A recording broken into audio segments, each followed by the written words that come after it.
नमस्कार। India speaks daily में आपका स्वागत है। मैं हूं संदीप देव। आजकल मीडिया में वक्फ प्रॉपर्टी का शोर बहुत तेज है। ऐसा नहीं है कि वक्फ प्रॉपर्टी पहली बार समझ समझ में आ रहा है मीडिया को या पहली बार सामने आया है, परंतु कुछ मामले ऐसे आए हैं जिसके कारण मीडिया ने इसे उठाया है अभी। और हालांकि ये भी कहूं कि मीडिया ने कुछ मिसगाइड भी किया है लोगों को। एकाएक एक मामला तमिलनाडु से उठा कि 1500 साल पुराने मंदिर की जमीन पर वक्फ ने दावा कर दिया। ये बात सामने आई और चूंकि मंदिर पर दावा था, इस पे एक लंबी बहस की जरूरत थी। एकाएक मीडिया में जो खास करके सत्ता के पक्ष वाले मीडिया है, उसने एकाएक खबर एक दिखाना शुरू किया कि यूपीए गवर्नमेंट ने लुटियंस दिल्ली के 123 प्रॉपर्टी को जो है वक्फ के हवाले कर दिया था, और चुनाव आचार संहिता लागू होने से एक दिन पहले। और इसको सारे मीडिया में खूब डिस्कशंस हुए, खूब हुए, सारे राइट विंग मीडिया में ये चले कि tell of the Congress government gifted 123 properties in Lutyens Delhi, Delhi Waqf Board in 2014। तो हम सबको लगा एकाएक, अरे बाप रे, ये तो इतना बड़ा हुआ। लेकिन कैसे मीडिया ने आपको गुमराह किया, क्योंकि अब इसको एक तो तमिलनाडु के मंदिर वाले मुद्दे से भटका देना है, एक। दूसरा कि अभी चुनाव का मामला चल रहा है सब जगह, तो एनआईए रेड, आपको ये वक्फ वाला मामला एकाएक आपको लाना है। मीडिया का झूठ आपको इससे पता चलेगा कि यही खबर, ठीक यही खबर 2016 में छपी और मोदी सरकार ने यूपीए सरकार के फैसले की समीक्षा के लिए एक समिति बनाई थी, यही 123 प्रॉपर्टी। सेम खबर, यानी सेम प्रेस रिलीज मीडिया को थमाया गया 2022 में। तो 16 में सरकार ने जो समीक्षा समिति बनाई, सरकार ने क्या किया? 16 से हो गया 6 साल हो गए, 6 साल में सरकार ने, केंद्र सरकार ने कुछ नहीं किया, और फिर आपके मंदिर वाले मुद्दे उठ रहे हैं और चुनाव अभी आ रहे हैं, तो फिर से पुराना प्रेस रिलीज को दे दिया आपको। ये मीडिया से पूछा जाना चाहिए कि ये 2016 में 2016 में मई 2016 में ये खबर छप चुकी है, 6 साल हो चुके हैं, आपने अब तक संज्ञान क्यों नहीं लिया? और सरकार से अब मीडिया पूछती कि यूपीए सरकार के फैसले की जो समीक्षा के लिए आपने समिति का गठन किया, आपकी समिति का रिपोर्ट क्या कहता है? मीडिया इस पे चुप लगा गई। यानी दोनों पार्टियों की मिलीभगत और मीडिया जनता को गुमराह कर रही। उसके बाद एकाएक एक वीडियो आया 2019 से ठीक पहले, और वो रितु राठौर निकाल के लाई, रिपब्लिक का वीडियो था। अमित शाह खुद 2019 से ठीक पहले कह रहे हैं, इस समिति के गठन के बाद, 2016 के बाद, 2019 के चुनाव से ठीक पहले, कि हमने वक्फ को और ताकतवर बनाई। ये अमित शाह कह रहे हैं, देश के वर्तमान गृह मंत्री। मीडिया ने उसको गायब कर दिया। तो दोनों पार्टियों के फुटबॉल में आम जनता को कैसे मीडिया गुमराह कर रही है, इसको बहुत अच्छे से एक्सपोज किया है रितु राठौड़ जी ने। इस बीच यूपी सरकार ने भी वक्फ संपत्तियों की जांच का आदेश दे दिया है। मैं रितु जी का स्वागत करता हूं इंडिया स्पीक्स डेली पे। रितु जी, आपने तो बैंड बजा रखी है सारा एक्सपोजर कर करके, और आप तो राम रहीम फार्मूला भी निकाल के ले आई हैं। तो मैं चाहूंगा कि एक बार वक्फ का जो हालात है, लॉ कैसे बना, और फिर हम वर्तमान में आएंगे कि दोनों पार्टियों की क्या भूमिका रही इसमें। तो वहां से शुरू करते हैं, ये वक्फ है क्या? एक्चुअली ये 1924 में मुसलमान एक्ट बना था, सबसे पहले ब्रिटिश टाइम में ही बना था। लेकिन वो सिर्फ ना उस टाइम पे शिया का कौन सा होगा और सुन्नी का कौन सा होगा, उनके जो विवाद रहते थे आपस में कि ये लैंड शिया की है, ये सुन्नी की है, ये उस तक सीमित था। बिल्कुल ठीक एक्ट था, कोई उसमें प्रॉब्लम नहीं था। फिर इसकी 1954 में नेहरू सरकार ने पहली अमेंडमेंट करी थी, जहां पर इन्होंने कुछ राइट इनको दिए, जैसे कि ठीक है, अगर आपकी कोई प्रॉपर्टी आपको लगता है कि ये वक्त की प्रॉपर्टी है या इसको डोनेट किया गया था वक्त के लिए, और वो 30 साल की लिमिट के विद इन है, तो आप वक्त उसको क्लेम कर सकता है। तो ये काफी टाइम तक चलता रहा। फिर इसकी एक 1984 में भी इसकी अमेंडमेंट हुई थी, लेकिन वो कुछ खास नहीं थी। फिर इसकी एक मेजर अमेंडमेंट हुई इस एक्ट की, जो न्यू बना, वो 1995 में बनी संदीप जी, जहां पर जो है इसके अंदर काफी ड्रैकोनियन प्रोविजंस ऐड किए गए थे। इनको जिसने मूव किया था वो कांग्रेस के एमपी थे, रहमान जी, जिन्होंने इसको मूव किया था। और इसमें जो ऑपोजिशन में उस टाइम बीजेपी के जो लीडर थे वो सिकंदर बख्श थे, जिन्होंने राज्यसभा के अंदर वक्त एक्ट को कंप्लीटली सपोर्ट किया था 1995 में।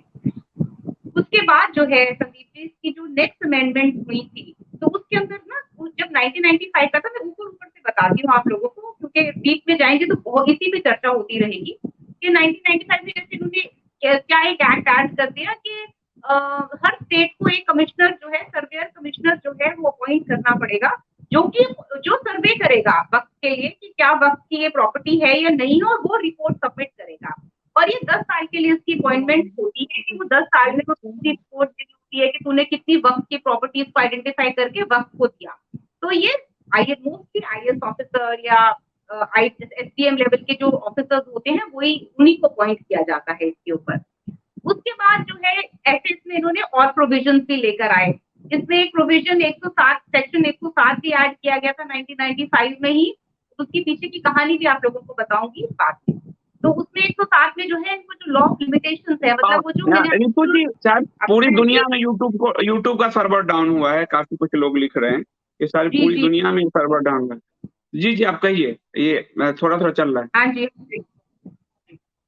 अच्छा, तो मैं जैसे कि बता रही थी कि 1995 में जैसे सर्वेयर कमिश्नर का जो है एक प्रोविजन ऐड हुआ था कि हर स्टेट को एक सर्वेयर कमिश्नर अपॉइंट करना पड़ेगा, जो कि उसको 10 साल में कितनी वक्त की प्रॉपर्टीज आपने आइडेंटिफाई करी और वक्त को दी, वो पूरी रिपोर्ट सबमिट करता है वो, और वो हर स्टेट को करना है। फिर एक और सेक्शन ऐड हुआ था 107, जिसके अंदर जो है वक्त को लॉ ऑफ लिमिटेशन से बाहर कर दिया गया। तो जैसे मैंने पहले बताया कि 30 साल तक की कोई अगर वक्त को प्रॉपर्टी लगती थी कि हमें ये हमारी प्रॉपर्टी और विद इन 30 साल पुरानी है, तो वो ये लोग क्लेम कर सकते थे, उससे पुरानी नहीं कर सकते थे। लेकिन 107 का जो इनको लॉ ऑफ लिमिटेशन से हटाया, वहां पर इनको एक कंट्रोल्ड पावर दी गई कि ये लोग, मतलब फिर कोई लिमिट नहीं है, चाहे 100 साल पुरानी प्रॉपर्टी हो, इनको लगता है कि 100 साल पुरानी प्रॉपर्टी है, ये क्लेम कर सकते हैं। इनको लगता है 500 साल पुरानी प्रॉपर्टी है, ये लोग क्लेम कर सकते हैं। इनको लगता है कि 1000 साल पुरानी प्रॉपर्टी है, ये उसको भी क्लेम कर सकते हैं। और आपको बहुत हैरानी होगी सुनकर संदीप जी कि ये जो सेक्शन 107 है, इसको प्रपोज करने वाले और कोई नहीं, बीजेपी के खुद के राज्यसभा के एमपी राम रतन जी थे, जिन्होंने इसको राज्यसभा में बोला कि आप वक्फ एक्ट पास ही कर रहे हैं, हमारा सपोर्ट भी है और हम चाहते हैं कि आप ये लॉ ऑफ लिमिटेशन को भी हटा दीजिए। और ये कांग्रेस गवर्नमेंट ने इसको जो है स्वीकार करके इसको under section 107 of Waqf act add करा। और यही चीज जो इनके एमपी हैं रहमान जी, इन्होंने अपनी किताब माय मेमोर्स में इस पूरे प्रसंग को बहुत अच्छे से डिटेल में भी लिखा है। और सेम चीज आपको राज्यसभा की प्रोसीडिंग्स में भी मिल जाएगी। बल्कि वो तो ये भी कहते हैं कि जब हमने ये स्वीकार किया इनका 107 वाला जो इनका जो सजेशन था कि आप लॉ ऑफ लिमिटेशन हटा दीजिए, तो अगले दिन न्यूज़पेपर्स ने इसको राम रहमान के नाम से जो है एक्ट के नाम से छापा।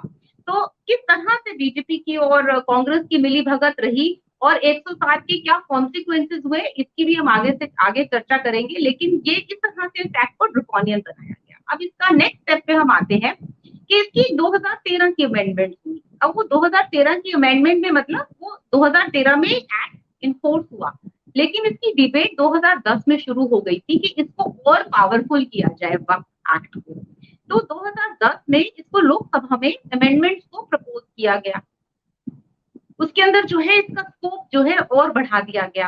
वो एक और मुद्दा है कि कौन सी न्यू चेंजेस लेकर आए। तो उसके अंदर एक चेंजेस थी कि सर्वेयर कमिश्नर को अब अपनी रिपोर्ट सबमिट करनी है, और कितनी करनी है वो बहुत स्ट्रिंजेंट एक्ट्स लगा दिए थे इन्होंने उसके अंदर।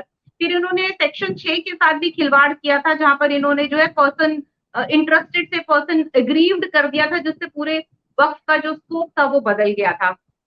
लेकिन इसमें आपको ये जानना इम्पोर्टेंट है कि उस टाइम पर शाहनवाज हुसैन, जो कि लोकसभा में बीजेपी को रिप्रेजेंट कर रहे थे, उन्होंने, मैंने इसका वीडियो भी आपको हमने डाला हुआ है, आपके साथ शेयर किया हुआ है। तो लोकसभा में शाहनवाज हुसैन ने इसको पूरी तरह से सपोर्ट किया, इस एक्ट को पूरी तरह से बीजेपी का सपोर्ट था इस एक्ट की अमेंडमेंट। पहले 1995 में भी सपोर्ट हुआ, फिर 2010 की लोकसभा डिस्कशंस में भी इसको सपोर्ट किया गया। फिर जब यही बिल 2011 में राज्यसभा में टेबल हुआ, लोकसभा में पास हो गया और राज्यसभा में डिबेट के लिए आया, तो वहां पर जो है बीजेपी को रिप्रेजेंट कर रहे थे उनके राज्यसभा एमपी नकवी जी, मुख्तार नकवी जो अभी पीछे माइनॉरिटी मिनिस्टर भी रहे, तो वो वहां पर बल्कि और इसमें ऐड बोलते हैं कि इतना ही क्यों, जो भी स्टेट की इंटरफियरेंस है एक्ट से उसको बिल्कुल बाहर निकाल दीजिए। और ये मेरा पिन ट्वीट है, अगर आप देखेंगे तो मैंने अपना पिन ट्वीट बना रखा है ताकि सब लोग देख सके कि किस तरह से बीजेपी ने इस एक्ट को पास करवाया था। उन्होंने बोला, नकवी जी कहते हैं कि अब स्टेट की बिल्कुल भी इंटरफेरेंस नहीं होनी चाहिए, ये तो अपने आप में एक मतलब आप समझ लीजिए कि वक्त एक अपने आप में एक पैरेलल सरकार है और इसमें स्टेट गवर्नमेंट का कोई भी इंटरफेरेंस नहीं होना चाहिए, ये कम्प्लीटली ऑटोनॉमस बॉडी होना चाहिए, मतलब जो वो बोले वही हो सकता है, स्टेट भी इसमें कुछ नहीं कर सकती। ये नकवी जी की डिमांड थी। हाँ, नकवी वाला मेरा पिन ट्वीट है, आप देखेंगे उसके अंदर बड़ा इंटरेस्टिंग है, उसमें सुनिए वो क्या कह रहे हैं। उसके बाद यहाँ पे राज्यसभा में भी ये पास हो जाता है और 2013 की नवंबर को इसको और एक सेकंड के लिए रितु जी, ये राज्यसभा में जो नकवी जी का है, ये भारतीय जनता पार्टी का युवा टीवी है, उसने और प्रमोट किया था कि हम मुस्लिमों के लिए वक्त में हितैषी काम कर रहे हैं। जी, यस, जी जी जी जी जी, बिल्कुल सही बोला आपने। उसके बाद देखिए 123 प्रॉपर्टीज जो है, ये आपने जैसे कि अभी शुरू में मुद्दा उठाया कि इन्होंने 123 प्रॉपर्टीज ट्रांसफर कर दी थी वक्फ को, ठीक है। 2015-16 में जैसे कि आपने बोला कि कमेटी बिठाएंगे, आप इसको अभी गूगल कर लीजिए।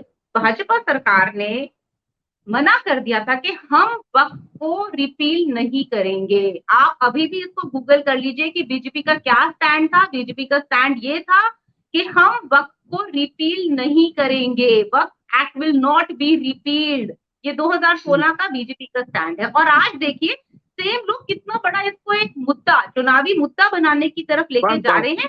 देखिए ये एक्ट ड्रैकोनियन है, नो डाउट अबाउट इट, लेकिन आप इसको कैसे एक वोट बैंक पॉलिटिक्स के लिए यूज करते हैं, ये कौन सी नीचता है। आप एक तरफ का पहलू दिखाते हैं कि कांग्रेस ने किया, बिल्कुल क्या, कांग्रेस तो है ही, इसीलिए एंटी हिंदू है, इसीलिए तो उसको क्या औकात रह गई आज की डेट में कांग्रेस की। पहले 2014 में 44 सीटें आई, इस बार 52 सीटें आई। तो कांग्रेस के साथ जो हुआ वो इसीलिए हुआ ना क्योंकि उसकी एंटी हिंदू पॉलिसीज थी। लेकिन आप कब तक एक ही गन्ने को हमेशा खाते रहेंगे या एक ही लड्डू को के एंटी कांग्रेस सेंटिमेंट को आप वोट बैंक पॉलिटिक्स में कन्वर्ट करते रहेंगे। आप अपनी भूमिका, जो आपका स्वयं का रोल है, आप उसको उजागर नहीं कर रहे। चलिए मान लिया अब वो मैं रितु जी, मैं 15 का मोदी सरकार का भेज रहा हूँ, ये दिखा दे कि नॉट रिपील, ये नहीं हटाएंगे। लेकिन आज मीडिया झूठ मूठ का प्रचार करेगी कि कांग्रेस ने, और मुझे आश्चर्य है ये बड़े बड़े जो चैनल बैठते हैं शाम को, जरा स्टडी नहीं करते ये लोग, जनता को खुलेआम गुमराह कर रहे हैं ये लोग। इनसे तो सरकार से पूछना चाहिए कि आपने कमेटी बनाई, आपने कहा नॉट रिपील, तो 123 प्रॉपर्टी है जो मनमोहन सरकार ने दिया, इसको तो आपने भी एक तरह से सपोर्ट किया और आपने तो फिर रितु जी अमित शाह का उल्टा वीडियो जारी कर दिया। अभी उस पर भी चर्चा करते हैं, अभी उस पर भी अभी स्टेप बाय स्टेप आते हैं। 2015 में इन्होंने मना कर दिया कि हम तो रिपील ही नहीं करेंगे। जब इनका स्टैंड क्लियर हो गया तो आप उस पर चर्चा क्यों नहीं कर रहे कि आपने, बीजेपी ने तो एक स्टैंड ले लिया कि वो वक्त को रिपील नहीं करेंगे, तो रिपील नहीं करेंगे, 123 प्रॉपर्टीज के बारे में कुछ देंगे नहीं, सपोर्ट भी किया इन्होंने और आज इसको इतना बड़ा मुद्दा बना रहे हैं। आप मुद्दा बना रहे हैं तो कर दीजिए रिपील। आपके पास तो आज की डेट में लोकसभा में भी मेजोरिटी है और आपके पास जो है वो राज्यसभा में भी मेजोरिटी है, रिपील कर दीजिए। रिपील नहीं कर सकते तो अमेंड कर दीजिए, जितने भी ड्रैकोनियन सेक्शन है उनको हटा दीजिए, जो इसको एक पूरा अधिकार देते हैं कि किसी की भी प्रॉपर्टी को ये जब्त कर ले वक्त, आप हटा दीजिए। कौन आपको मना कर रहा है, लेकिन हटाएंगे भी नहीं, सिर्फ चुनावी मुद्दा बना के रखेंगे ताकि हिंदू जितना डरेगा इनको वोट करेगा। तो ये हिंदू समाज को समझना बहुत आवश्यक है। देखिए मैं यहाँ पर बैठी हूँ, मैं किसी को ये नहीं बोल रही कि आप किसको वोट करें किसको नहीं करें, वो आप लोग जिम्मेदार हैं, आपकी अपनी कॉन्शियस है, आपको जिसको ठीक लगे आप वोट करें, वो आपका एक डेमोक्रेटिक राइट है कि आप किसको वोट करें। लेकिन आपको सत्य और तथ्य पता होना चाहिए कि क्या इसके फैक्ट हैं, क्या इसमें बीजेपी की एक्चुअल क्या दिखाया जा रहा है और क्या है, क्या प्रोपेगेंडा किया जा रहा है और क्या है, वो आपको समझना बड़ा इंपॉर्टेंट है। ये हर एक नागरिक का राइट है to know what is the truth, इसके पीछे की सत्य क्या है, फैक्ट क्या है।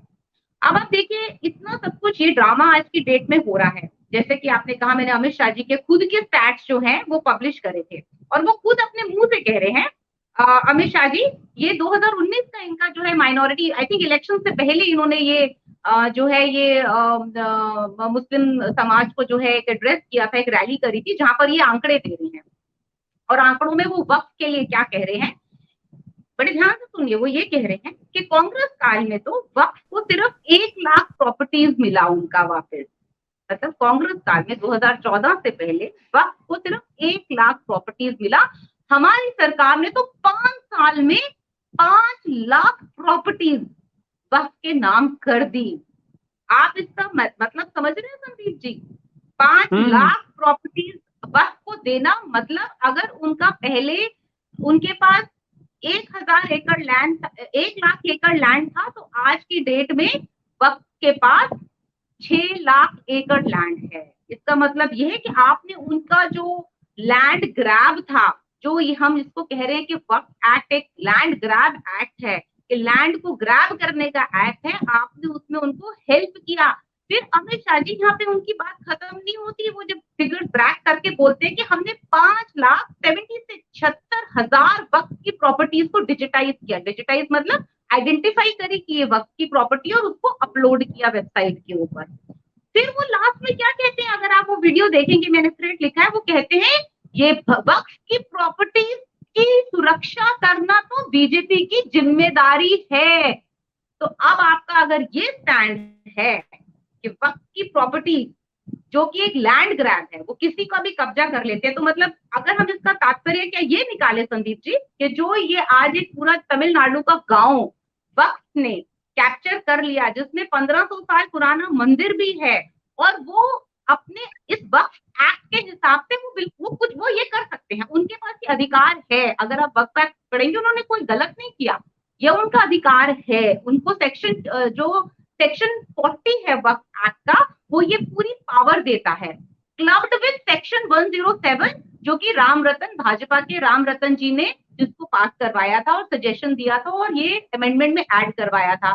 तो मतलब अगर क्योंकि टाइम लिमिट आपने खत्म कर दी, तो जो 15 साल को क्या 2000 साल पुराना मंदिर पे भी वो अपना अधिकार जमा सकते हैं। अब आप लड़ते रहो ट्रिब्यूनल में, और अब आप जाओगे कहाँ? ट्रिब्यूनल में। ट्रिब्यूनल में कौन बैठा है?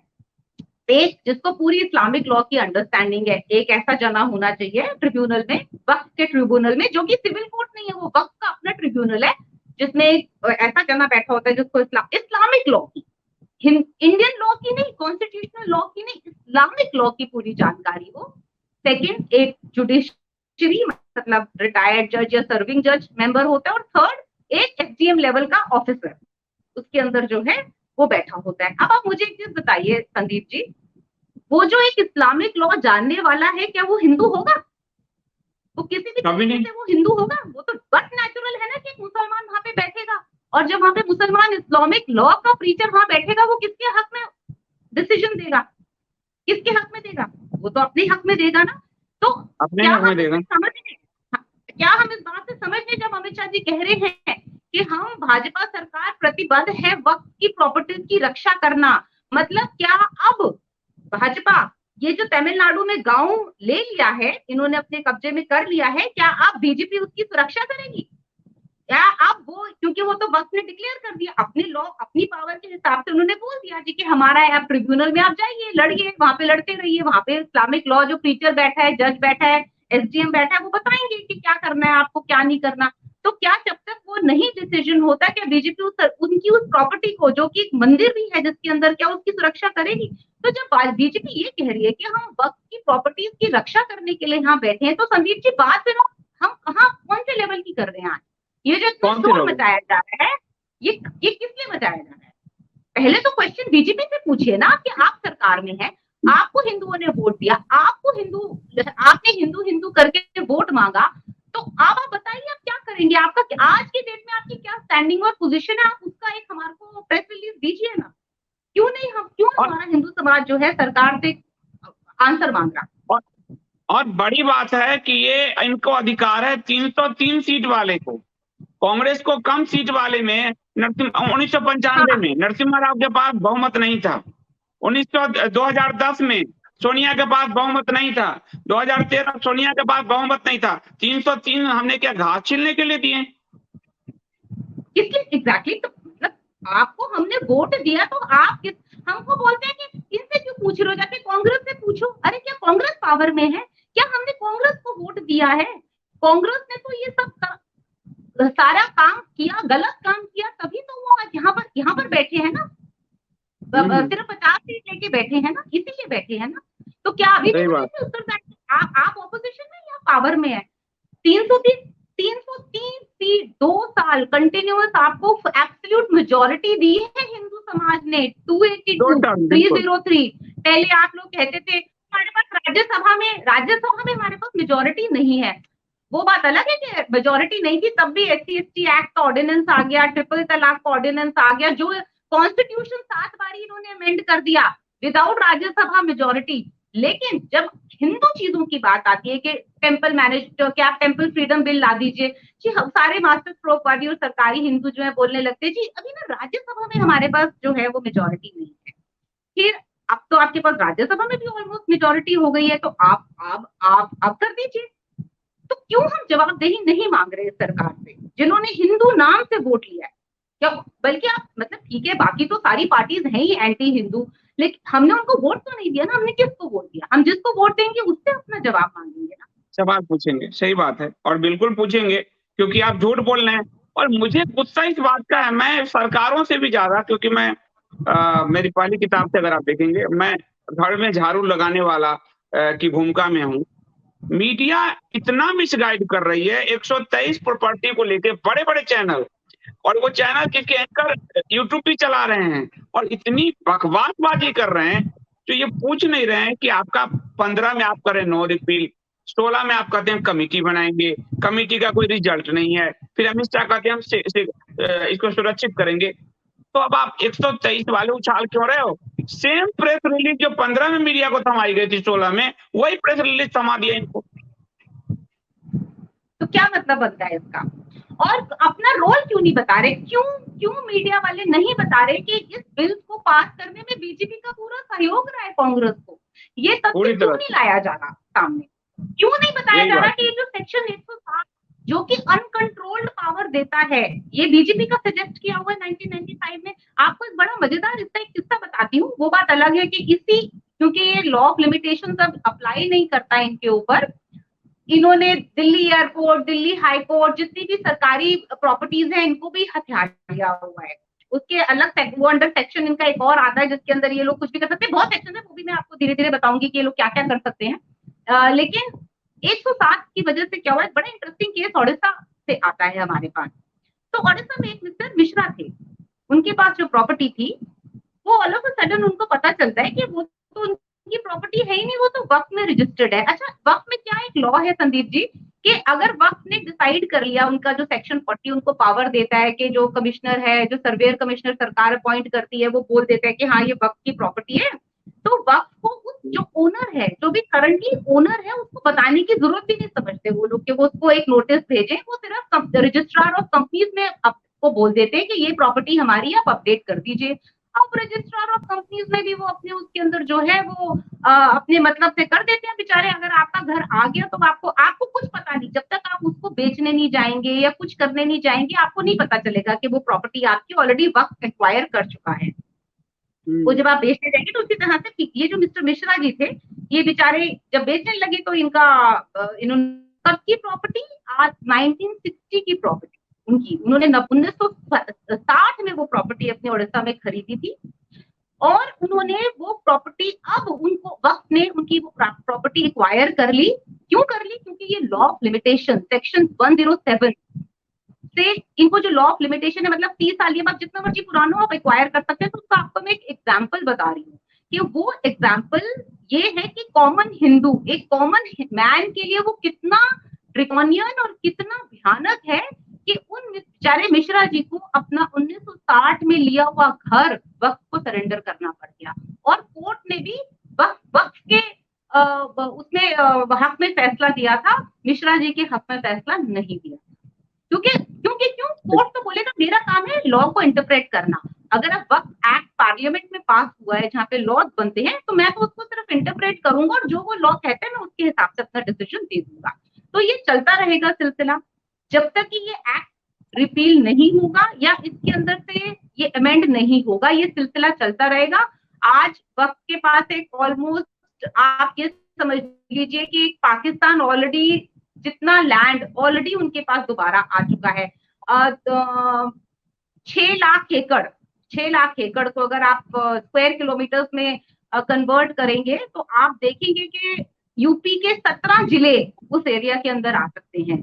तो इतना बड़ा लैंड ये ऑलरेडी ग्रैब कर चुके हैं और ये कितना करेंगे आगे इसकी कोई सीमा नहीं है। आज की डेट में अगर हम देखें तो पूरा भारत भूमि वक्फ है, ये चाहे तो पूरे भारत भूमि को वक्फ लैंड डिक्लेयर कर सकते हैं और उससे अपना कब्जा कर सकते हैं। तो अब ये हिंदू समाज को देखना है कि उनको सिर्फ अभी भी आरती उतारनी है जो सत्ता में बैठे हुए हैं, ताली मारनी है या प्रश्न पूछने हैं, आउटरीच करना है और उनसे अपना हक मांगना है, जो ये इनजस्टिस है इसको ठीक करना है।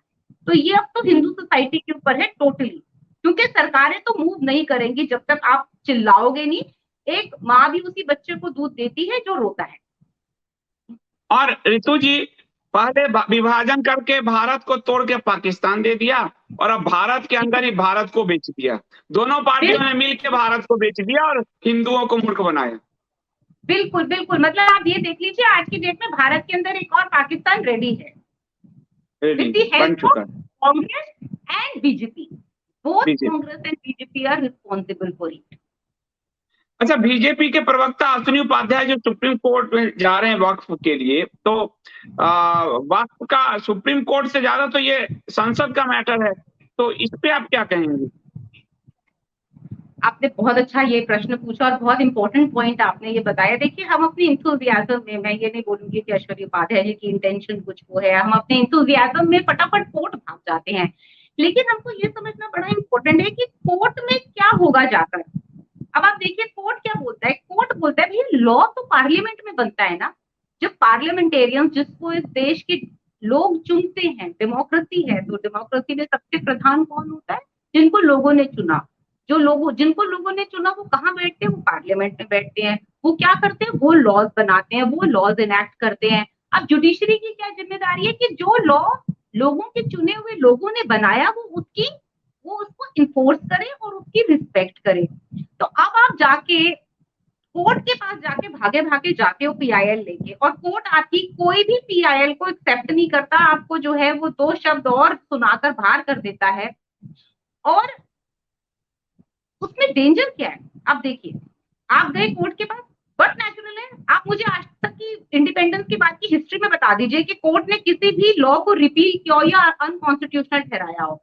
मैक्सिमम कोर्ट 1-2 किस्तों में ये किया कि ठीक है ये एक्ट है, इसमें ये सेक्शन खराब है, हम ये सेक्शन हटा देते हैं, जैसे कि उन्होंने आईटी एक्ट में किया था कि 66A को हटा दिया था, लेकिन आईटी एक्ट को तो नहीं पूरा रिपील कर दिया ना। तो उसी तरह से वक्फ एक्ट में भी वो हो सकता है एक आधा सेक्शन हटा के, लेकिन वो भेजेंगे इसको पार्लियामेंट के पास ही वापस, क्या पार्लियामेंट जाइए, या फिर डिसमिस कर देंगे। आज की डेट में भी अगर हम देखें तो ये पीआईएल डिसमिस होने के कगार पे बैठी हुई है।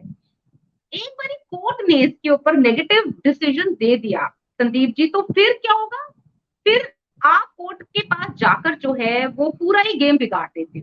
मेरे हिसाब से ये एक बहुत गंभीर मैटर है और हिंदू लॉयर्स और समाज को भागे भागे हर मैटर के पास नहीं जाना चाहिए कोर्ट को। उसको समझना चाहिए कि इसका इफेक्ट क्या हो सकता है, इसका लॉन्ग टर्म इफेक्ट क्या हो सकता है। कोर्ट डिसमिस कर देगा, फिर सरकारें बोलेंगी कि हम क्या कर सकते हैं, जब इसको कोर्ट ही डिसमिस कर रहा है हम तो कुछ नहीं कर सकते। तो आप कैसे हाथ पे हाथ धरे बैठे रहोगे? अपना केस वीक मत करिए, पूरा इसके पूरे इफेक्ट सोचिए। आप देखिए, जब मुसलमान का थिंक टैंक बैठता है साथ में, तो वो एक वक्त जैसा एक्ट बनाता है जो कि पूरे देश को कब्जा कर सकता है। हम क्या करते हैं, हमारे में हम लोग जाते हैं कि अपने इंतजाम में करे जाए, हमारा नाम हो जाए, हमारी पॉलिटिक्स चमक जाए और हम जाकर जो है वो सुप्रीम कोर्ट में इसके अगेंस्ट एक पीआईएल डाल दें। तो लेकिन वहां पे आपको मिलना कुछ है नहीं। एक एम्पिरिकल एविडेंस से बात कर लेते हैं ना, कोई भी एक बता दीजिए कि सुप्रीम कोर्ट ने किसी भी एक्ट को अनकॉन्स्टिट्यूशनल ठहराया हो। यहाँ तक कि जो ये माइनॉरिटी कमीशन बिठाई थी जो कि कंप्लीट वायलेशन है आर्टिकल 27 का, उस तक को कोर्ट ने जो है वो आज तक जो है उसको रिपील नहीं किया। तो आप कहाँ जाकर, किसके पास जाकर आप अपनी वो कर रहे हैं? आप जाइए ना पार्लियामेंटेरियंस के पास जिनको आपने चुना और उनसे बोलिए रिपील करने के लिए।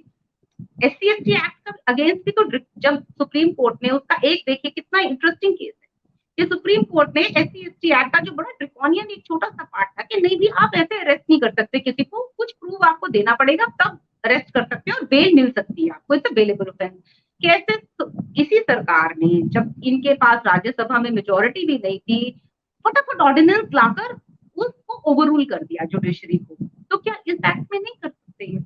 ये वो एक्ट जो भारत को, ओबीसी को भी किया, भारत के अंदर एक दूसरा ओबीसी को भी पाकिस्तान किया, रेडी, ओबीसी वाला भी बिल्कुल रिपील किया, सुप्रीम कोर्ट के फैसले को बदल दिया। एग्जैक्टली, बिल्कुल ठीक कह रहे हैं, बिल्कुल एग्जैक्टली। तो पॉइंट यहाँ पर फिर से यही आता है कि आप जब और चीजें कर सकते हैं तो आप ये क्यों नहीं कर सकते? कौन सी ताकत है जो आपको रोक सकती है? आप न्याय वाला काम करिए, आप वो काम करिए ना जिससे जस्टिस। आप ये क्यों देखते हैं कि हाई लेफ्टिस्ट मेरे बारे में क्या कहेगा, हाई इंटरनेशनल लोगों में, मेरी मिडिल ईस्ट में कटार मेरे बारे में क्या सोचेगा, कि कटार से वोट मिलेंगे आपको या आपको यहाँ से वोट मिलेंगे? आपके कौन लोग हैं? यहाँ है ना। और तो इसीलिए मुझे ऋतु जी चुनाव से ठीक पहले, जब भी चुनाव होते हैं उससे ठीक पहले इस तरह की खबरें उछाली जाती है, NIA छापे, CBI छापा, ED, हर चुनाव का वही पैटर्न है और हर मीडिया का वही पैटर्न है कि लोगों को गुमराह किया जाता है। ठीक चुनाव से पहले 123 प्रॉपर्टी लाई गई है, जबकि 15-16 में खुद भाजपा की मोदी सरकार जो है इस पर मना कर चुकी, रिपील नहीं करेंगे और हम कमेटी बनाएंगे। और 19 से पहले अमित शाह ने कहा कि कांग्रेस 1 लाख प्रॉपर्टी वक्त में सुरक्षित की, हमने 5 लाख किया। कैसे कैसे मूर्ख बनाया जा रहा है देश को। मतलब कांग्रेस भाजपा एक ही तराजू में बैठे हैं। बिल्कुल, बल्कि मैं तो भाजपा को थोड़ा सा और जिम्मेदार ठहराती हूँ। संदीप चिपा ने तो हमसे वोट लिया है, उसने हिंदुत्व के नाम का वोट लिया है और वो हिंदुत्व का नाम का वोट लेके दगाबाजी कर रहा है। अच्छा, NIA का भी देखिए ना, NIA का ये PFI का चक्कर पूरा कर्नाटका इलेक्शन के साथ जुड़ा हुआ है, क्योंकि कर्नाटका में PFI का इनके खुद के जो कार्यकर्ता है उसमें बहुत बड़ा मुद्दा बना हुआ है। जो PFI का मुद्दा है ये कर्नाटका में बहुत बड़ा मुद्दा है, क्योंकि वहां के लोगों की हैवी डिमांड है, इंक्लूडिंग जो उनका ग्राउंड कार्यकर्ता है VHP बजरंग दल, कि PFI को बैन किया जाए। तो ये पूरा कार्यक्रम जो है ये कर्नाटका इलेक्शन को देख के किया गया है। क्योंकि मैं अब तो जो 8 साल में इनका पूरा, पहले मैं भी बहुत तालियां मारा करती थी जब इस तरह का कुछ होता था, तो मैं भी क्लैप क्लैप क्लैप क्लैप करती थी, क्योंकि मैं भी पहले ऐसी थी। लेकिन अब धीरे धीरे इनका जो पैटर्न है वो समझ में आ रहा है। संदीप जी आप देख लीजिए ना, जब वो निजामुद्दीन मरकल वाला केस हुआ था, जब इन्होंने बोला कि हमने देखो कितने तबलीगी जमातियों को जेल में डाल दिया, आज की डेट में एक भी जेल में नहीं है, सब बाहर है। जितने भी मुस्लिम राइटर थे दिल्ली दंगों में, वो उन सबको बेल मिल चुकी है, वो सब बाहर है। नीरा राडिया नीरा राडिया का केस देख लीजिए। नीरा राडिया जिस 2G स्कैम की रोटियां जितनी BJP ने खाई, आज की डेट में नीरा राडिया को भी CBI ने क्लीन चिट दी। तो हम कहाँ खड़े हैं? कौन सा अरे तो आज तक पनिश नीरा किया है? राडिया के साथ तो मैं तो किया जा रहा है। नीरा राडिया के साथ, नीरा राडिया ने अब हेल्थ केयर में कंपनी बनाई, उसका मुख्यालय गुड़गांव, जहां अस्पताल हरियाणा BJP की सरकार, और काशी कॉरिडोर में उसने हेल्थ डिपार्टमेंट संभालने का उसको ठेका दिया गया, और जिसका उद्घाटन योगी जी से करवाएगा। यस, अब सोचिए, अनबिलीवेबल। और आज CBI ने, अब उसको CBI ने क्लीन चिट दी थी। और इसी 2G स्कैम का जो है आप देख लीजिए, 2014 से पहले एंटी करप्शन ड्राइव की सबसे बड़ी बेनिफिशियरी अगर कोई पार्टी रही तो वो BJP रही। इसी से इनके जितने बड़े बड़े स्कैंडल मोदी जी गिनवाते थे, A to Z कांग्रेस का घोटाला मोदी जी रैली में गिनवाते थे।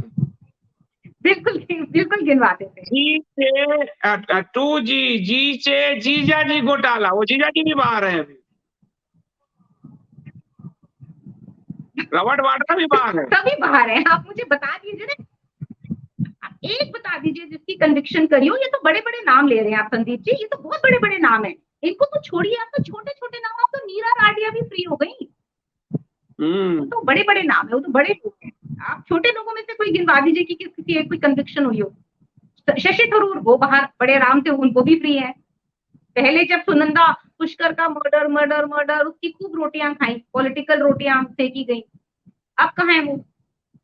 तो ये हिंदू समाज को प्लीज अपने आप को क्लियर रखिए, जिसको मन करे वोट दीजिए, कोई आपको मना नहीं कर रहा, लेकिन आपको पता होना चाहिए कि क्या राइट है, क्या फैक्ट है। Please study, please research. तो दैट इज इम्पोर्टेंट। रितु जी, आज यूट्यूब पूरी तरह से डाउन है। कुछ मास्टर स्ट्रोक वादियों के केवल चल पा रहे हैं, बाकी तो नहीं चल पा रहे। उनके तो हमेशा ही चलते हैं।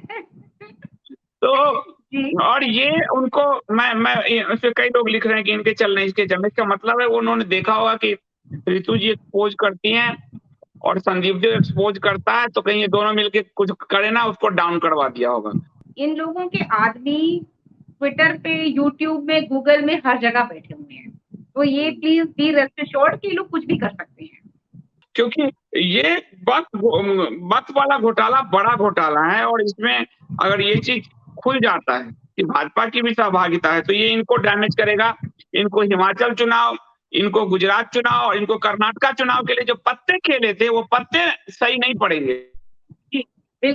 आप ये देखिए, संदीप जी, मैं आपके साथ शेयर भी कर रही थी कि कैसे जब मैंने ये बात हमने पोस्ट करी थी कि भी एक इन्होंने 1995 में भी जो है सपोर्ट किया था और लॉ ऑफ लिमिटेशंस का सजेशन डीजीपी ने दिया था, तो इन्हीं के एक चाटुकार गैंग के हैं वो देहरादून के कोई मिस्टर आलोक भट्ट, वो देखिए मुझे क्या लिखते हैं कि मैं ये तो बीजेपी, ये तो हिंदू के फायदे का सेक्शन है, ये तो बहुत अच्छा काम किया बीजेपी ने, और मेरे को जोकर बुलाते हुए बोला कि मेरे को लॉ की अंडरस्टैंडिंग नहीं है। देखिए ये लोग कैसे झूठ पे झूठ, झूठ पे झूठ, प्रोपेगेंडा, विलिफिकेशन, पर्सनल अटैक करते हैं उन लोगों के ऊपर जो सत्य बोलते हैं।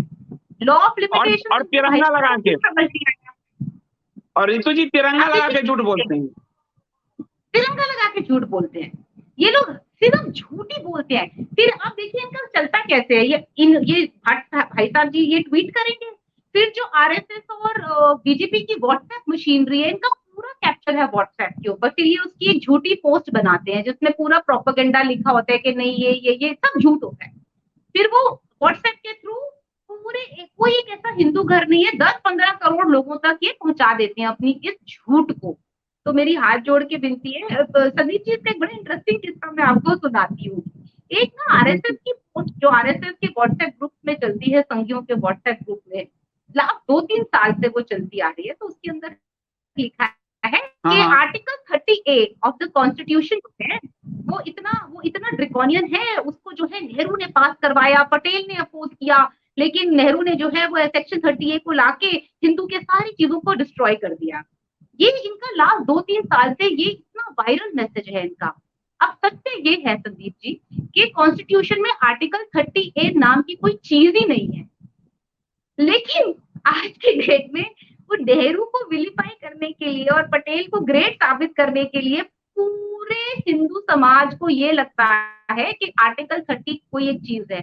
ये लोग इस तरह से स्वयं भी डिस्क्रेडिट होते हैं और मिस इन्फॉर्मेशन डालकर दूसरों को भी डिस्क्रेडिट करते हैं। तो प्लीज जो भी व्हाट्सएप पे मैसेज मिले उनको एक बार वेरीफाई करें। प्रश्न पूछे नहीं आए तो आप ट्विटर पे आके प्रश्न पूछ सकते हैं, संदीप जी से प्रश्न पूछ सकते हैं, मेल कर सकते हैं कि जी ये बात समझ नहीं आई, क्या ये सत्य है?